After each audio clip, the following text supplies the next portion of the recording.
అడుగుతా ఉన్నా నేను, రేవంత్ రెడ్డి నువ్వు నిజంగానే మగాడివి అయితే, నువ్వు మగాడివే అయితే అసెంబ్లీ నడుస్తుంది కదా, 15-20 రోజులు పెట్టు.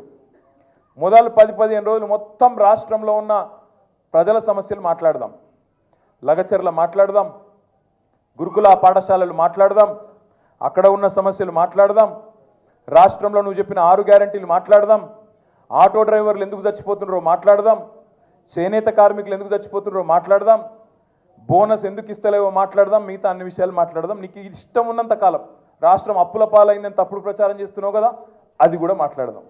నువ్వు నిజంగానే మొగాడివి అయితే 10 రోజులు ఇదంతా ఒడిచిపోయినాక మిగిలిన 4-5 రోజులు ఉన్నాయి కదా, ఈ స్కాము ఆ స్కామ్ అంటున్నావు కదా, మొగోనివి అయితే అసెంబ్లీలో చర్చ పెట్టు, అక్కడనే సమాధానం చెప్తా నీకు, అసెంబ్లీలోనే చెప్తా ఉన్నా. ఈ ఫార్ములా ఆ ఫార్ములా అంటున్నావు కదా, ఏ ఫార్ములా అన్నదే నీ ఇష్టం, తీసుకురా అసెంబ్లీలో పెట్టు. 4 గోడల మధ్యన క్యాబినెట్లో కూర్చొని ఎవరిని ఎట్లా లోపల పెట్టాలి, ఎవరి మీద ఏం కేసు పెట్టాలి, ఎవరిని ఎప్పుడు నూకాలి, ఇది కాదు ప్రభుత్వం చేయాల్సిన పని. ప్రభుత్వం చేయాల్సిన పని ప్రజాహితమైన పని చేయాలి, ప్రజలకు మంచి చేసే ఆలోచన చేయాలి.